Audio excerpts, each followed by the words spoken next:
Olá família, graça e paz, abençoados, povo amado de Deus, como estão vocês? Espero que vocês estejam bem, reinando em vida e em perfeita vitória, desfrutando de um dia maravilhoso, tá bom? Vamos de mensagem da graça de Deus, vamos desfrutar de mais um conteúdo aqui. Aproveitando você que ainda não é inscrito, se inscreva aí no canal, ative o sininho, as opções todos os dias às 19 horas e eventualmente durante o dia nós colocamos também uma reflexão como esta que você está acompanhando agora. Obrigado a vocês aí que têm comentado, compartilhado, deixado aí teu like para fortalecer o trabalho aqui no canal. Vamos de graça, vamos de conhecimento do Evangelho, vamos de entendimento do Pai. Corações endurecidos não podem ser curados. E coração aqui, amados, está sempre voltado para a mente, tá bom? O coração aqui sempre está apontando para a mente, para o entendimento. Os corações endurecidos não podem ser curados, não podem ser transformados, não podem ser de fato libertos, não desfrutam da graça de Deus. Olha o que disse Paulo, está lá em Atos dos Apóstolos, capítulo 28, nos versículos 24 em diante, tá bom? É Lucas quem escreve, fala de Paulo, Atos dos Apóstolos, capítulo 28, no versículo 24 em diante. E alguns criam no que se diziam, mas outros não criam. Sempre vai ser assim, né, irmãos? Às vezes, alguns irmãos em graça, principalmente os novos que estão chegando agora, que de fato têm enfrentado uma luta na família, sabe? Porque sabe que está indo de encontro a uma tradição religiosa dos seus pais, dos seus amigos, etc. Então, muitas pessoas que chegam na graça de Deus questionam: ô irmão Elcio, por que é que eu recebi a graça, irmão? E a minha mãe, meu pai não recebeu? E aí eles ficam me chamando de herege. Querido, não foi Cristo que te chamou e manifestou essa graça? Permaneça você nessa graça. O tempo é de Deus, o modo é de Deus e só Ele abre a mente, só Ele abre o coração, só Ele abre o entendimento. Então não adianta você comprar uma guerra que não é sua. O nosso papel, o nosso dever, porque alguém pode dizer assim, então você está entrando em contradição, irmão Elcio. Por que você está pregando, então? Por que você está falando da graça se o tempo é de Deus, o modo é Deus que permite, é Deus que abre a mente, é Deus que fecha a mente? Querido, o que cabe a mim fazer, eu não tenho que esperar Deus fazer, porque o próprio Espírito, o próprio Eterno, o próprio Deus já nos comissionou nesse sentido, nos vocacionou nesse sentido, ou seja, colocou em nós essa disponibilidade, esse desejo que arde no nosso espírito de levar esta palavra adiante. Então nós estamos falando de um Deus que move os corações e nós estamos sendo movidos por esse Deus a levar esta palavra. E aqueles que estão sendo movidos por Deus para entender esta palavra, vão entender esta palavra. Mas nem todos vão entender. Ou não é de uma hora para outra também. Tem um tempo, um modo do Pai agir. Então, se você recebeu a palavra da graça, foi o tempo de Deus na tua vida. Desfrute você desse conhecimento, desfrute você desse descanso, desfrute você desta bênção. Agora, e o outro? Não, o outro pertence a Deus. Fala do Evangelho, propaga o Evangelho. Observe que Paulo não observou isso, Paulo falava, né? Paulo pregava. Mas e se não entendesse, e se não cresce? Problema, o ministério de Paulo estava sendo desenvolvido. Por isso que Paulo dizia, combati o bom combate, acabei a carreira, guardei a fé. Por isso que Paulo disse também, em nada tenho a minha vida por preciosa, contanto que cumpra com alegria a carreira e o ministério que eu recebi do Senhor Jesus Cristo para dar testemunho da sua graça. Então, o que compete a mim e a você fazer é darmos testemunhos desta graça de Deus. Amém, abençoados? Quem está entendendo? Então, Atos 28, 24. E alguns criam no que se diziam, mas outros não criam. 25. E como ficaram entre si discordes, se despediram, dizendo Paulo esta palavra: bem falou o Espírito Santo aos nossos pais pelo profeta Isaías, dizendo, vai a este povo e dizem, de ouvidos ouvireis, e de maneira nenhuma entendereis. E vendo vereis, e de maneira nenhuma percebereis. 27. Porquanto o coração, e coração aqui, como eu falei, é a mente, né?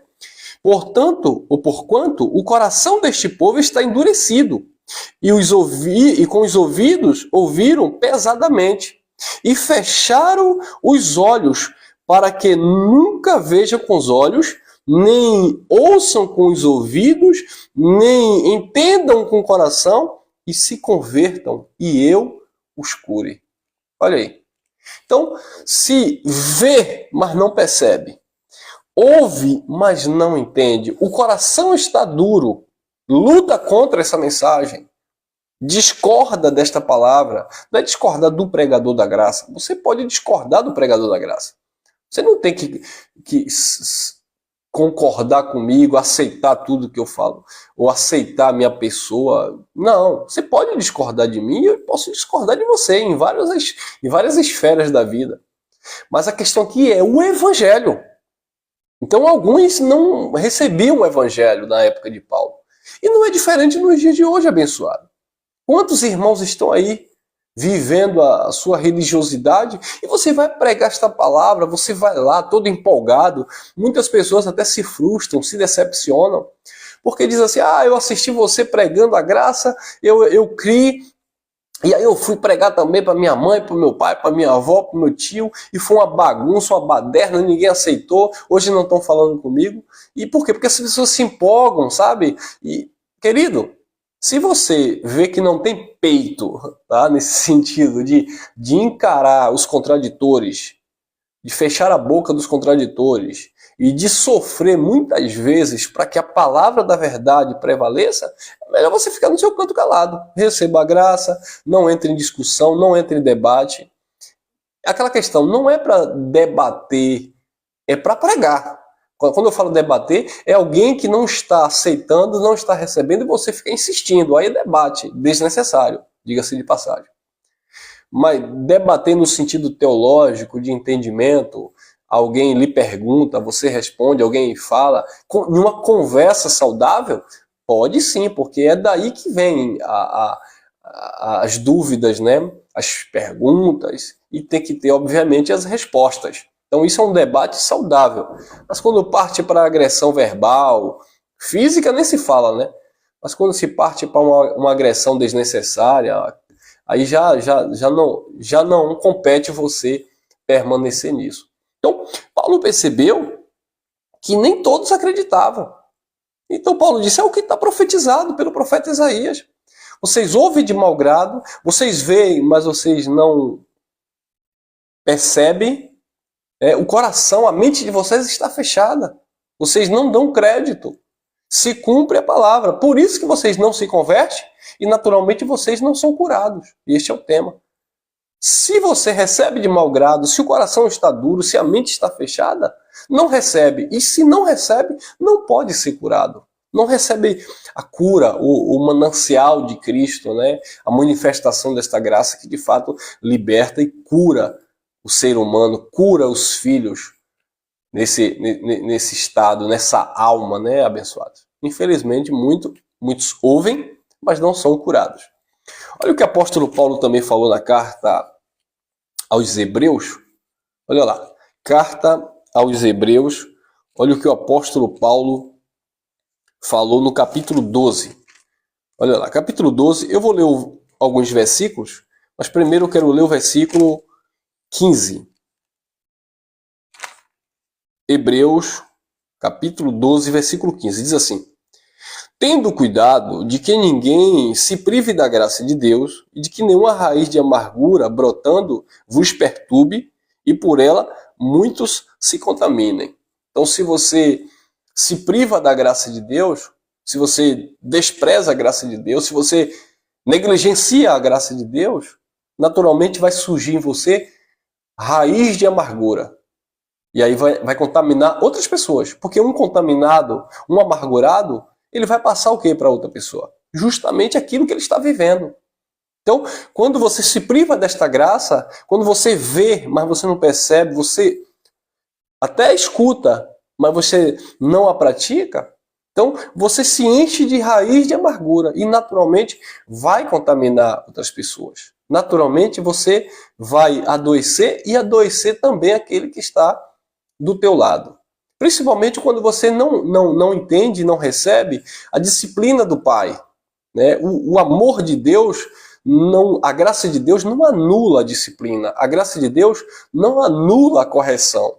O amor de Deus não anula o tratado de Deus para com seus filhos. Ele sempre vai nos orientar, nos direcionar. Mas quando nós ficamos com os corações adorecidos, com as mentes, sabe, distante daquilo que o Pai quer, naturalmente nós vamos se distanciando desta graça e naturalmente a cura não se manifesta. E quando eu falo de cura, não estou aqui apontando para cura no sentido físico, eu falo no sentido emocional, no sentido de estar saudável espiritualmente, alegre, reinando em vida, em paz, sabe? Praticando essa justiça.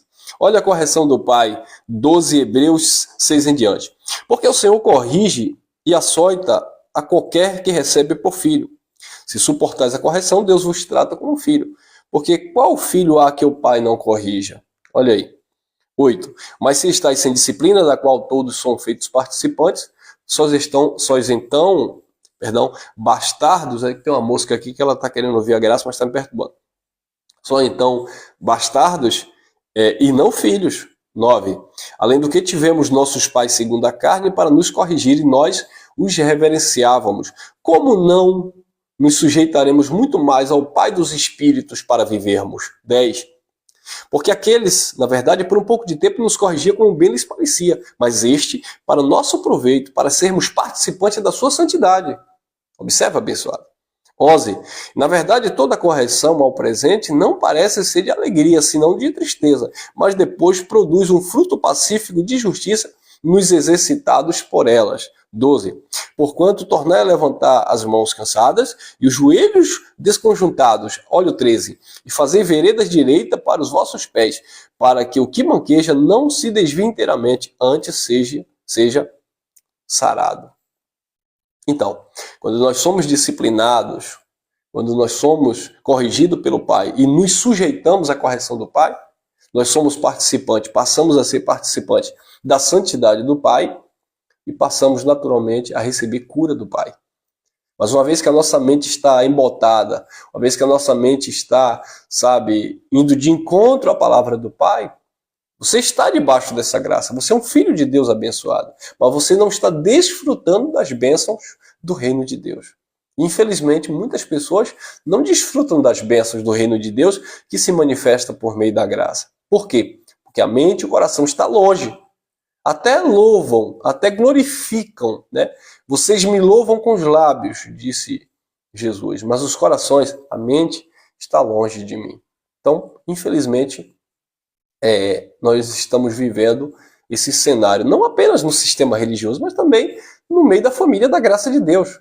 Porque quantas pessoas eu converso que têm recebido a graça de Deus, mas são pessoas amarguradas, pessoas frustradas, pessoas, iracundas, pessoas que não querem ser contrariadas, pessoas que querem, é lamentável. Então, ao ouvir esta palavra, a palavra não entra na mente. O reino de Deus não se manifesta. Vivem, têm o conhecimento, mas infelizmente não são curados de fato, não são restaurados de fato, porque guarda em si ressentimento e rancores e a palavra de Deus não penetra. O que estava acontecendo com Paulo aqui, abençoado, é que aquelas pessoas estavam com raiva, com ódio de Paulo. Por quê? Porque Paulo vinha destruindo, quebrando todo um sistema religioso que estava ali na vida daqueles homens. Paulo foi de encontro àquilo que eles acreditavam.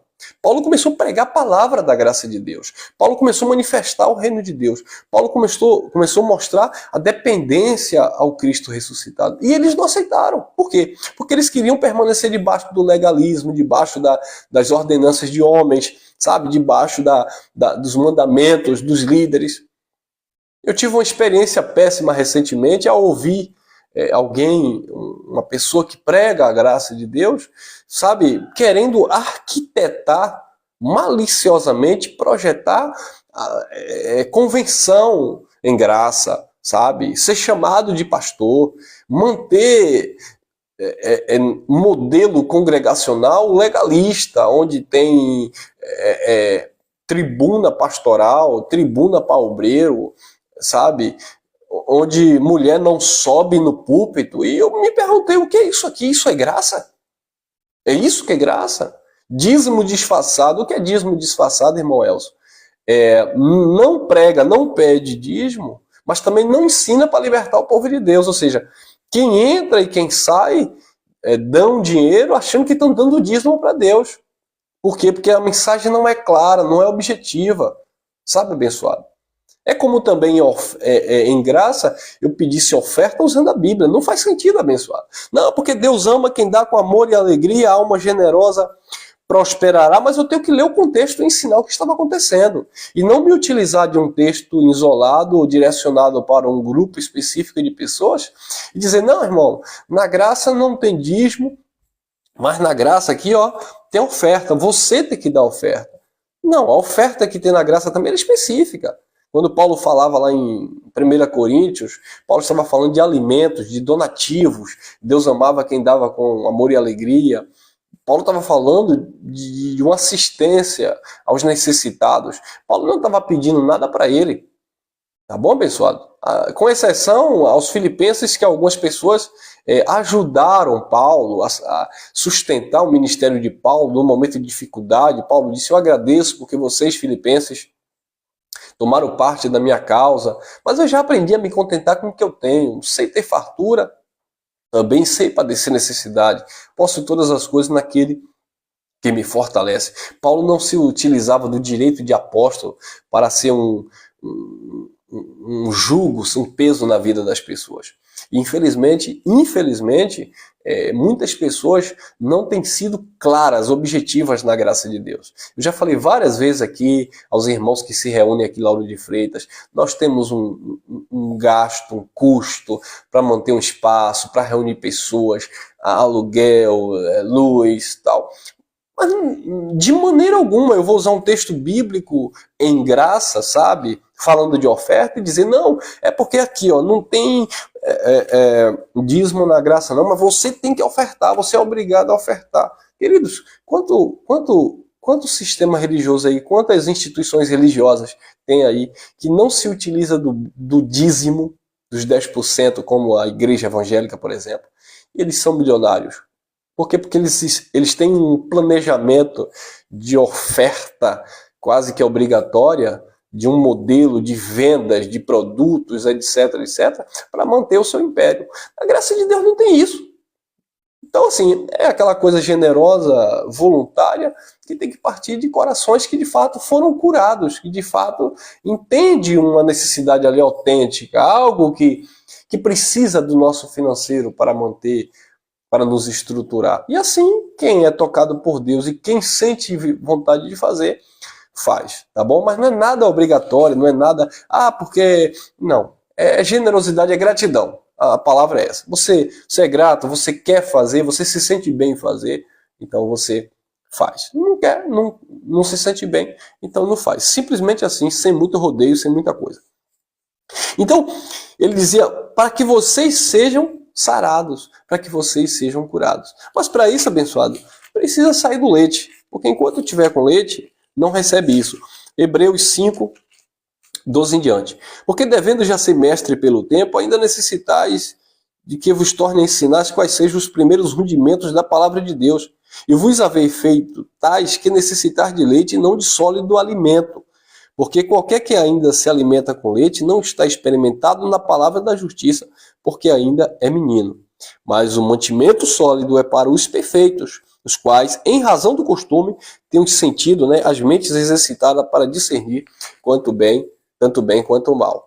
Então, o Evangelho da Graça de Deus é isso. Ele se manifesta na nossa mente como um alimento sólido para você discernir tanto bem quanto mal. E assim sendo, você vai crescendo em graça, em conhecimento, vai recebendo esta cura interna, esta água que jorra do seu interior, de dentro para fora. Essa transformação vem mediante ao conhecimento do Pai, e você desfruta e reina em vida e fica em paz com o Criador, tá bom? Essa é a mensagem, a reflexão que eu quero deixar.